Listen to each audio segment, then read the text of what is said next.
did this? I don't have anything valuable. Money. They must have stolen the money.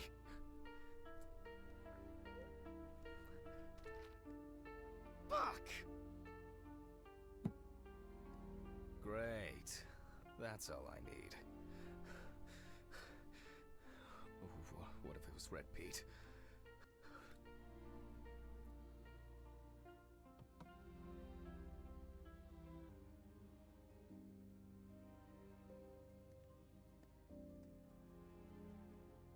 Where?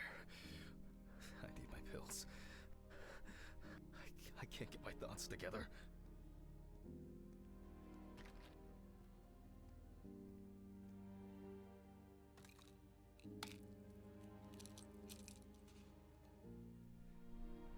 Okay.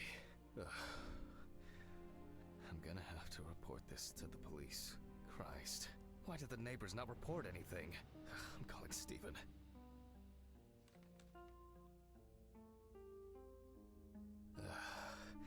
Steven?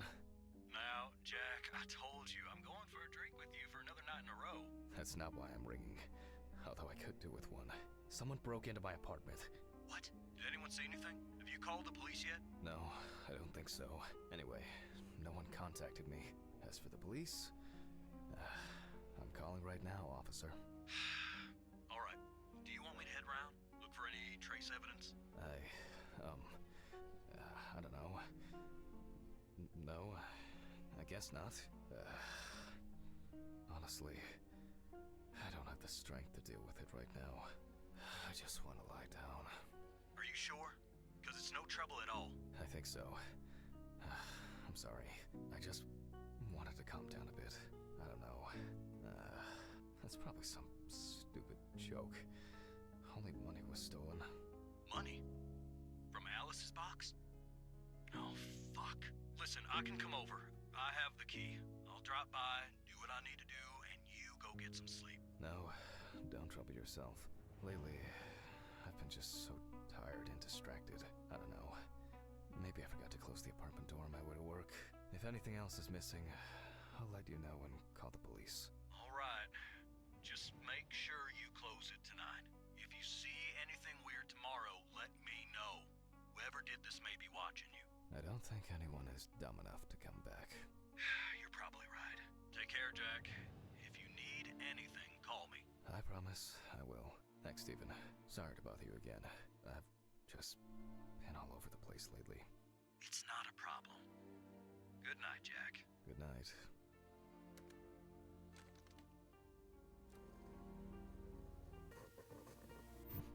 What?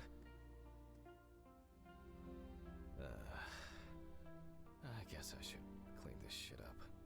Where to start? To be honest, I could leave it like this. There you go. I still don't understand why Alice liked this painting so much. I'm glad this didn't break. Jack, why? Shit. Ugh, I think I'm just tired.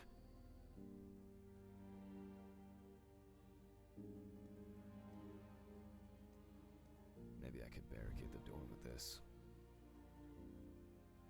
I should pack this thing away. I have no interest in DIY at the moment. Now I'm sure I won't get caught up in these papers. Alice's family should really have some of these. That's enough for now. Ah, jeez, that makes...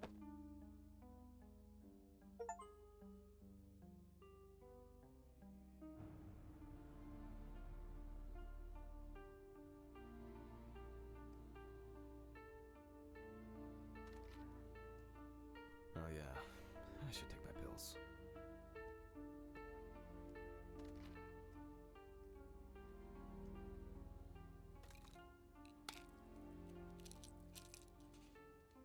I feel like it takes me forever to finish these things. That's enough. It will never look clean. I need to quickly change and finish getting ready. I'm gonna be late for work again.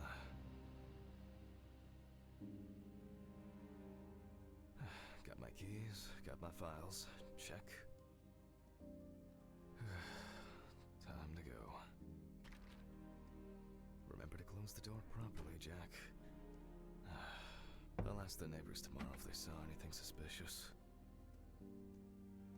Ugh. I wonder if Ridley fixed the coffee machine.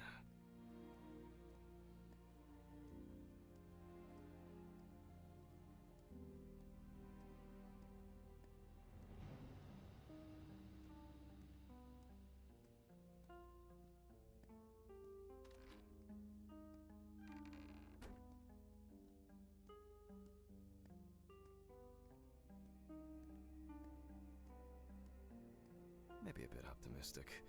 I'd better grab a coffee on the way.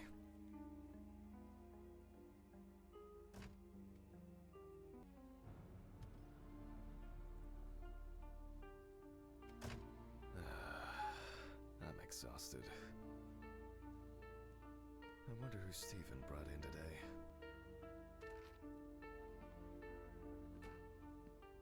Good morning, Mr. Ridley. Oh, he's not here yet? No, I'll do without him.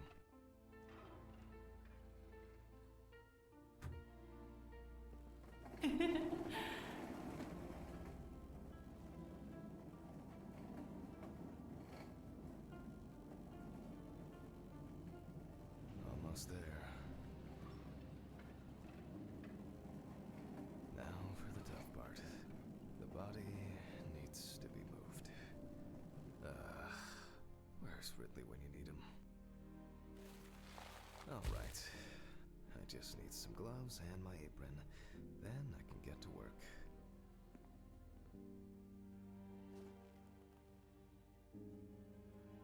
I'm going to need my tape recorder for this.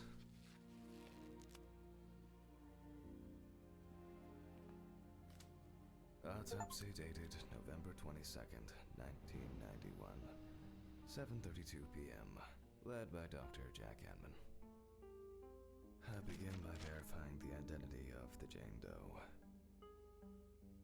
It's most likely Harper Lloyd, age 35, found in a well-owned house by her neighbors Leonard and Dorothy Chelsea, reported missing for a week.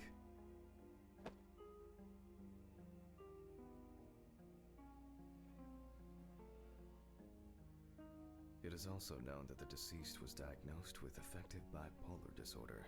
Harper was placed on drug therapy, which she dropped out of fairly regularly.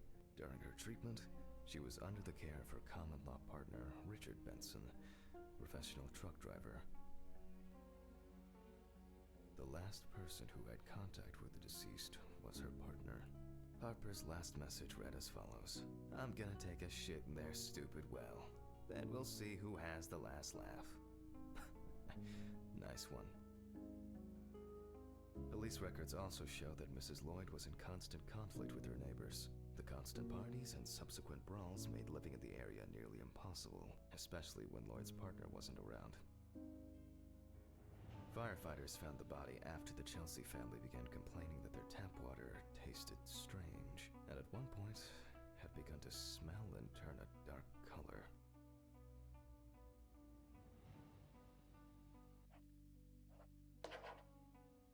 I proceed to open the bag and check the state of The most important task in forensic identification of a drowned person is to distinguish whether the death occurred before or after entering the water.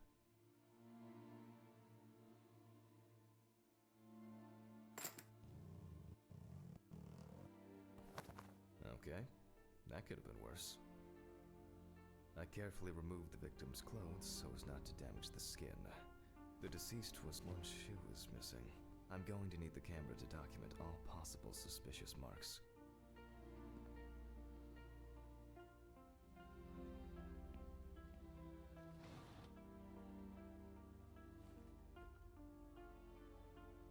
Definitely the first thing that stands out is the very advanced post-mortem gigantism.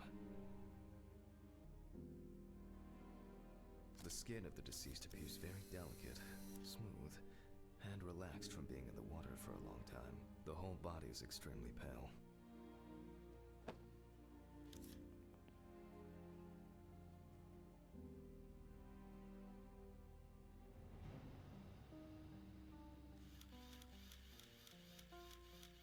There are some obvious scratches on the skin.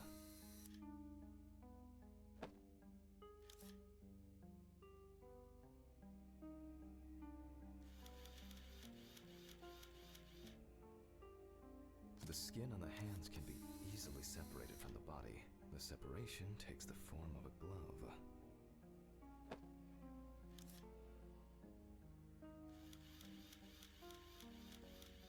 There are bruises and hemorrhages on the neck. These usually occur due to increased inhalation when fighting to breathe underwater.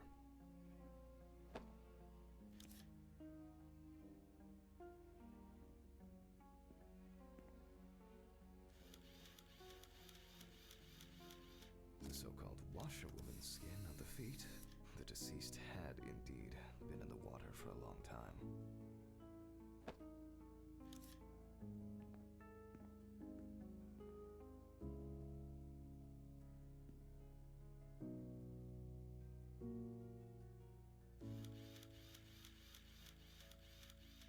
It's likely that the deceased was lying on her back when she was fished out.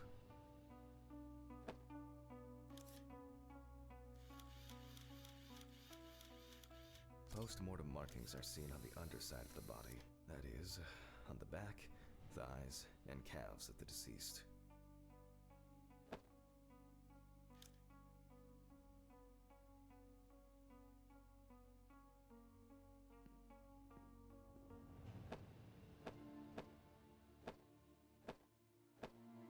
So, after the preliminary exam, it's time to take a closer look at this.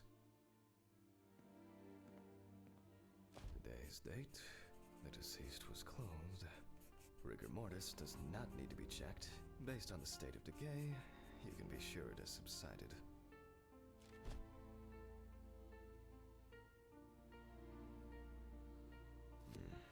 Where to start? There are obvious scratches on the skin, especially on the back and hands. These could be defensive wounds, evidence of some sort of altercation prior to death.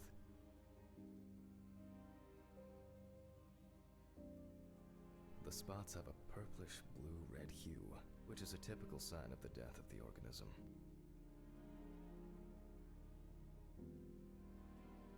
We see thick, white foam in the mouth of the deceased, resulting from pulmonary edema. Foam is a characteristic in deaths due to drowning. Yep, pretty typical. Liver mortis are formed as a result of putrefaction of blood in the veins. Due to the fact that the deceased was wearing shoes all the time, her feet are in better condition than her hands. Nevertheless, we can still notice a clear, wavy skin and the so-called washerwoman's skin texture.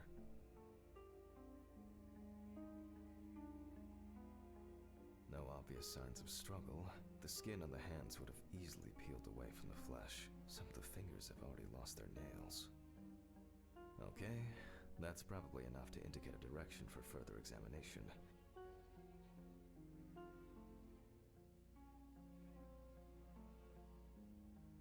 I'd better note that down in the records. Marks found on the neck and foaming at the mouth are typical signs of drowning people.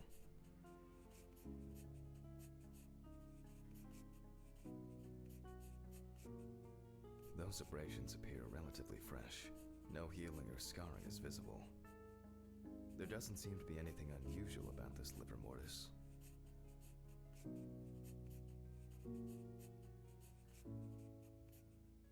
Hands heavily wrinkled from submersion in water, typical washerwoman's skin.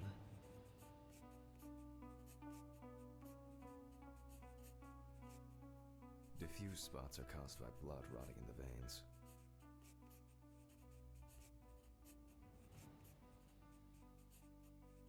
Considering the deceased's penchant for drinking alcohol, it could have been a mere accident. In this case, the question is, was drowning an accident or of suicidal intent? Maybe it's just abrasion, or maybe the result of a fight and being pushed into a well. Their distribution suggests that the victim was probably lying on her back when fished out of the water. Fortunately, the skin on the hands didn't fall off. Otherwise, I'd have trouble identifying the deceased. Liver mortis of a different color could indicate poisoning with carbon monoxide, cyanides, or nitrates. However, this is not the case here. A simple trip, loss of balance, and as a result, you end up in a deep hole with no way out. That's all for now. Before I begin the dissection, I'll make sure the suggested identity is correct. The suitcase with the fingerprint equipment should be around here somewhere. Scalpel, scissors, syringe, magnifying glass, knife. I guess I forgot to clean the knife. Oh, here it is. With decomposing bodies, the tissue of the pads of the fingers tends to shrink. To remove these shrinkages, a mixture of glycerin or air is used. If the body of the deceased is well preserved, fingerprinting is similar to that of a living person. The fingerprint sheet should always be checked. Slipping fingers, too much or too little ink, or inaccurate hand position can make fingerprints illegible.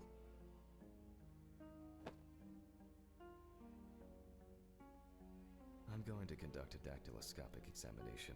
If in fact the deceased is in the police database, I will find her.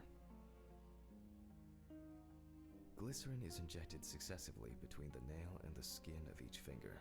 The substance then enters the fingertip, removing shrinkage and wrinkles.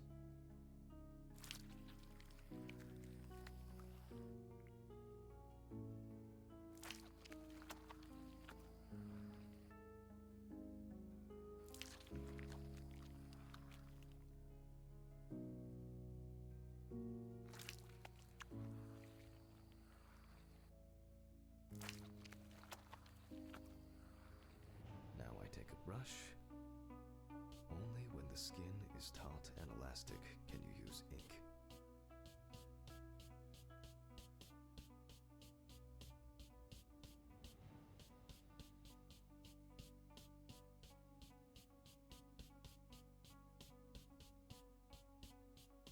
I think it's enough. I'm getting fingerprint samples. In the case of drowning victims, you have to be extremely careful. The skin may fall off the hand like a glove when you take the print.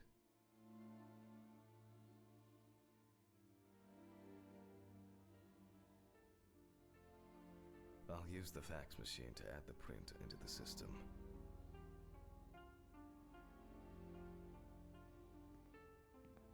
Green button, and...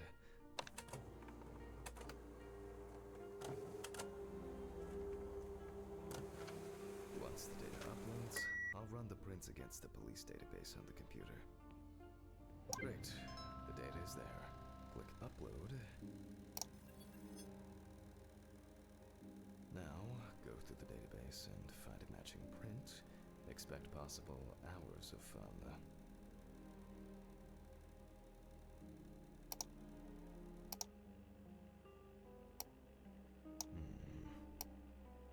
One more. Analyze button.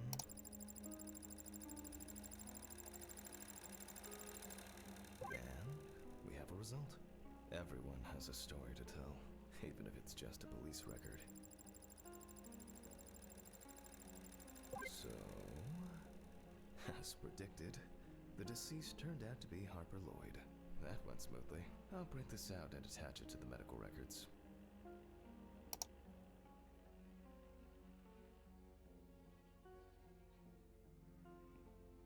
Great.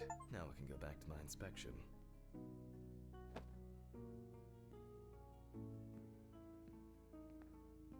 I'm adding the name of the deceased. I'll start the internal examination by taking fluid from the victim's brain. A needle inserted through the nose will do the trick.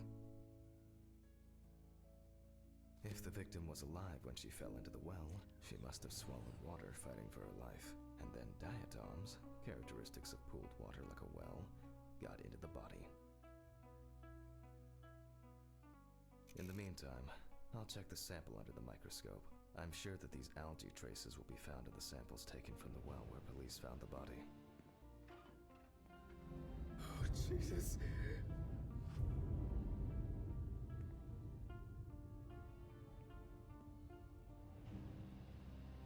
Now I need to adjust the knobs properly and place the diatom in the center of the slide. Diatoms are single-celled microscopic algae.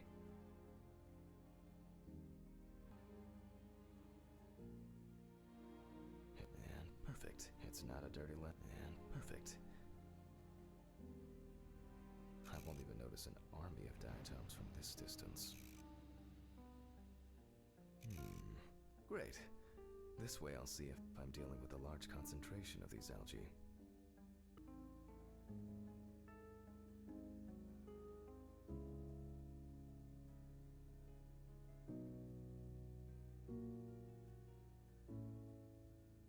As expected, we find the aforementioned algae in the solution. Their upper part, Epitheca, which overlaps the lower, Hypotheca, is clearly visible. The presence of diatoms in the brain samples taken indicate that the deceased was certainly alive when she fell into the water and was possibly conscious.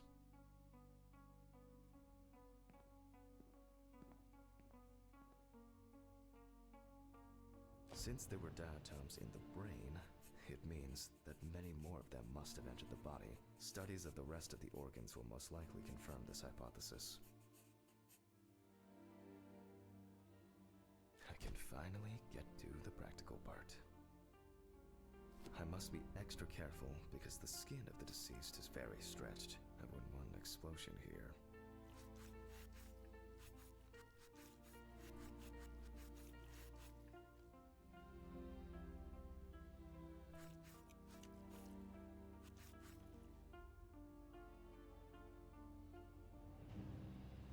You can immediately see a very large swelling of the organs. In addition, all internal organs are very congested. I proceed to remove the rib cage. It's easy to see that the ribs have been imprinted in the lungs. So, I'm going to start by drawing blood from the lungs for testing for diatoms. If diatoms were only present in the lungs, this would mean that the victim was placed in the well after death, and the perpetrator wanted to get rid of the corpse in this way. Now, I remove the lungs and proceed to their examination. Taking the lungs in my hand, I feel that the tissues have lost their elasticity, which is the result of water emphysema. In addition, there is significant swelling of the organs, and as a result, we have a nice imprint of the ribs. The emphysema itself, it's clear how far it's progressed, which is characteristic of drowning.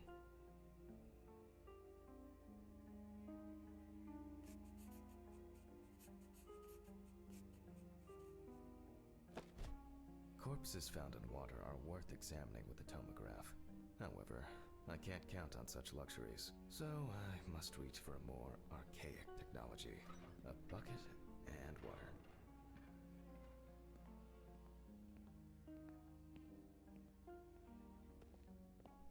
Ooh, I hope no one dipped a mop in it. It's best to go to the lab for this.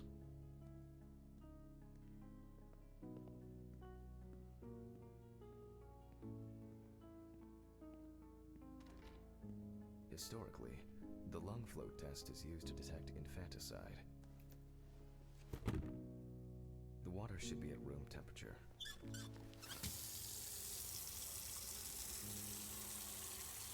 That's enough. To test for this, I have to place the lungs in a container of water. This checks if there is air in the lungs. And speaking of lungs, everything is ready to bring them here.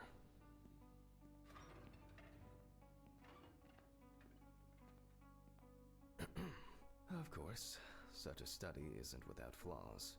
Air may have entered a newborn's airways during resuscitation attempts. Gases released during decomposition could also give a false result. In this case, however, it's about something else, namely, the amount of fluid in the lungs. To test for this, I have to place the lungs in a container of water and wait to see if they fall or if they will float on the surface.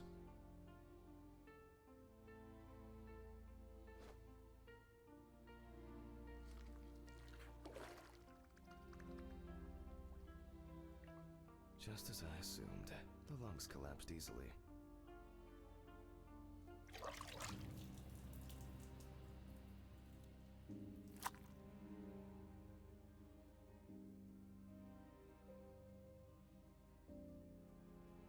Fluid fluid could have entered the lungs during panic attempts to catch breath underwater, but it could also be the result of bacterial infections or cancer, so further investigation is needed. I move on to dissecting the lungs of the deceased. You can hear the distinct, very unpleasant crackling of the tissues being cut through.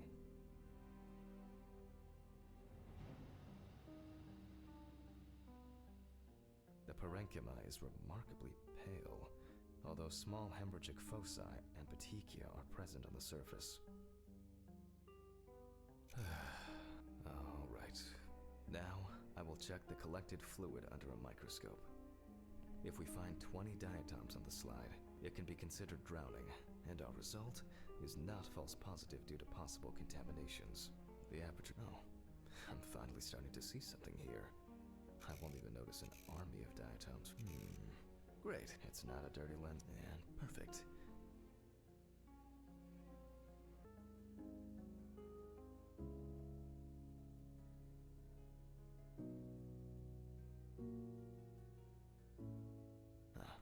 As expected. In solution, the diatoms are clearly visible. There are smaller and larger clusters of them.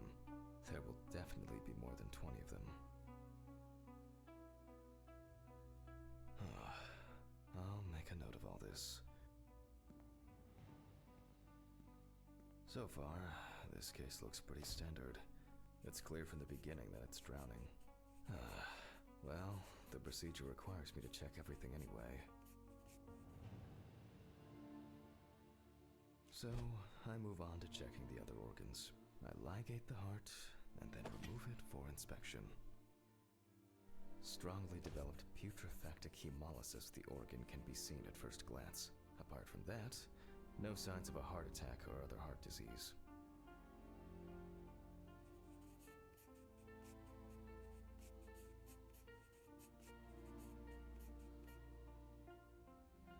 I move on to the next organ.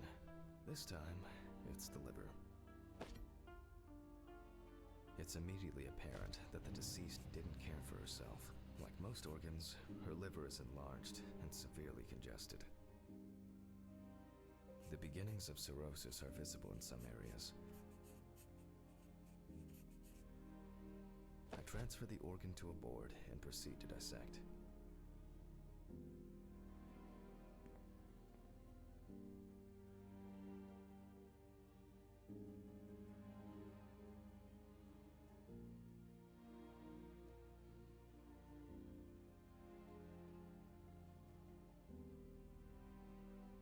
The cross-section clearly shows dilated veins and many small hemorrhagic foci. I must admit that this is quite a feat, considering the rather young age of the deceased. Harper enjoyed drinking so much that she might not have lasted a few more years. I move on to the stomach. I take a sample of the fluid for testing.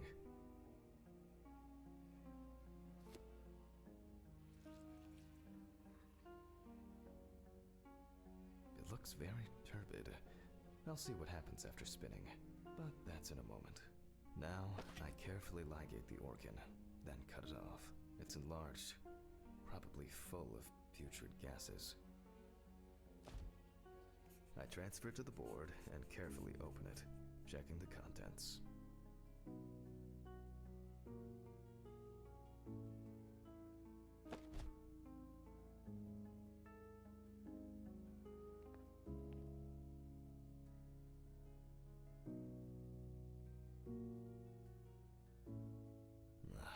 One thing you'd never get used to is how much this desk smells.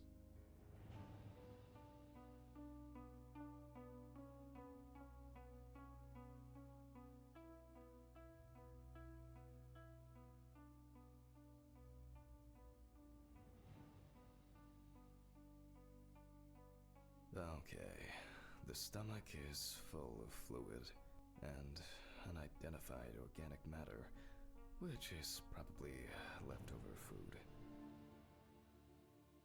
So let's check the diatoms. Again, but in a centrifuge for a change. The problem with examining drowned people is being able to show whether the death was due to drowning or whether something else contributed to the death. Cramp, heart attack, drugs, homicide, or some accident. Such an analysis requires viewing from different angles and a careful interpretation of the collected data, including those from the field. That's why it's so important to collect as many samples as possible. Unfortunately.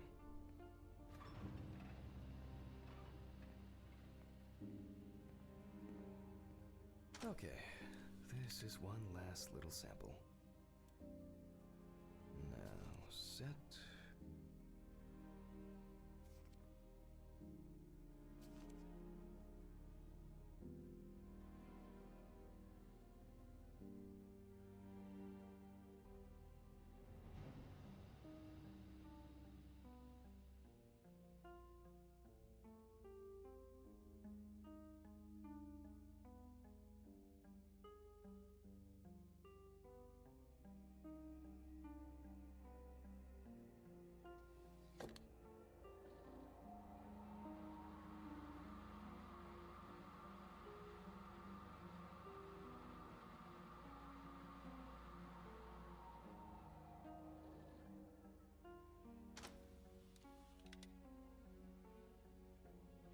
Done.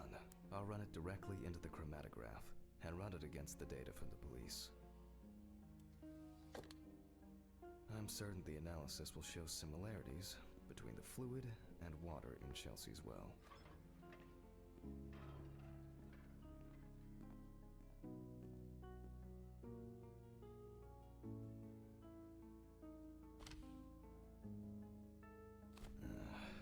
Let me think. 3 milliliters should be fine.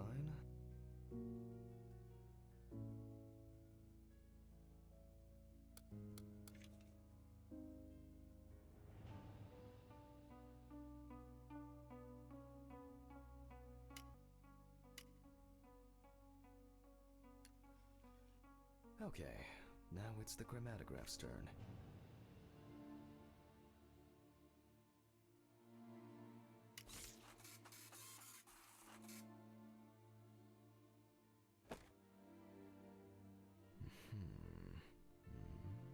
Yes. The water sample matches the one provided by the police. Well, the results are quite clear. I was hoping it would be a more interesting case.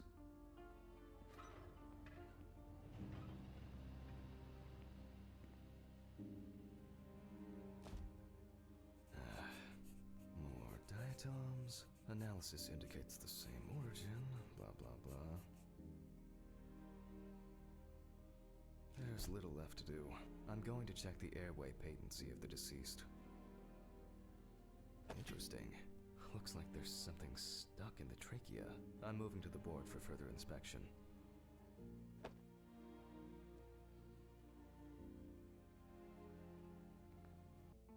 I dissect the trachea and open the organ.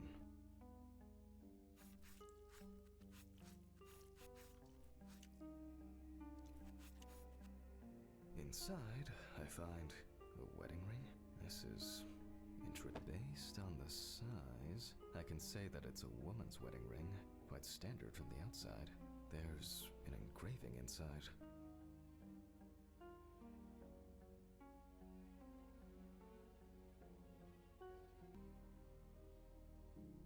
What the fuck? But this is my ring. Alice's ring. But how did it? But this should be at home. I have it. I have at home. It's I have to check this out. Where are my meds? Where the fuck are my meds?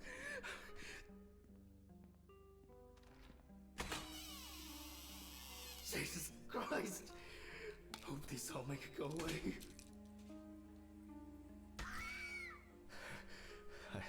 I have to check the apartment. It can't be. Jesus Christ!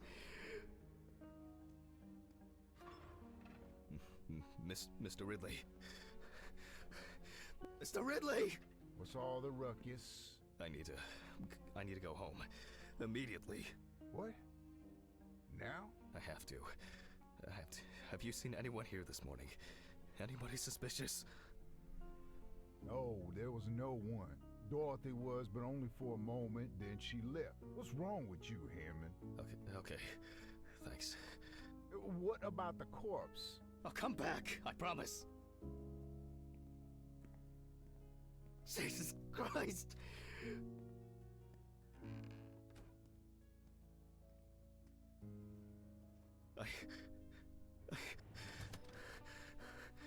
I have to check this out.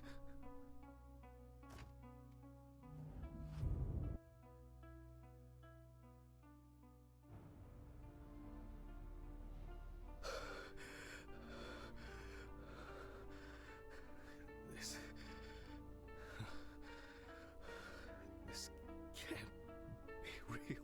Where is it? Where is it? Where?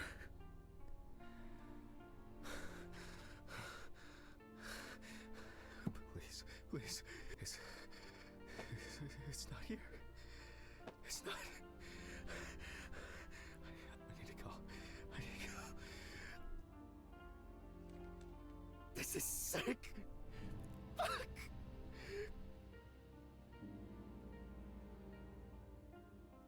Come on, Stephen. Pick up the fucking phone.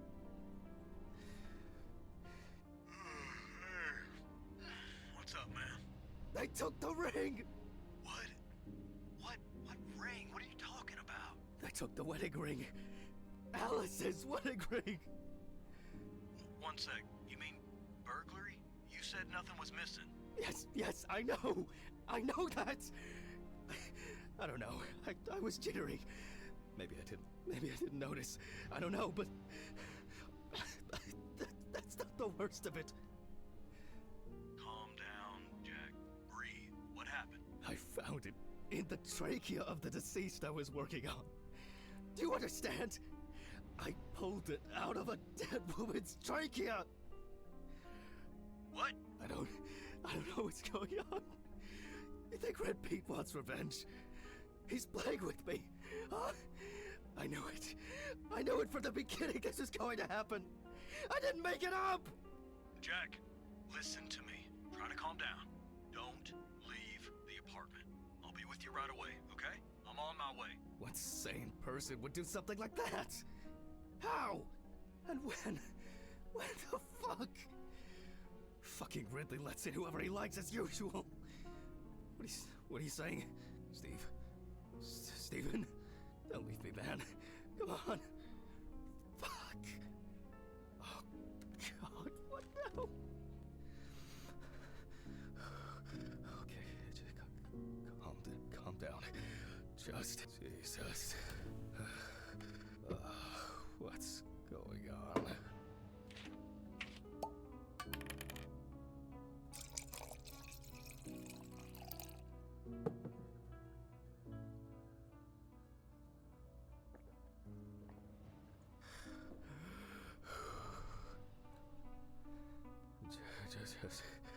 Just one sip more. Yep.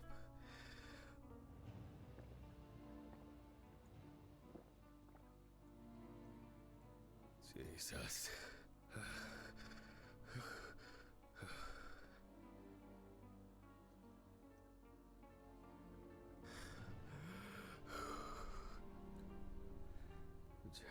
Just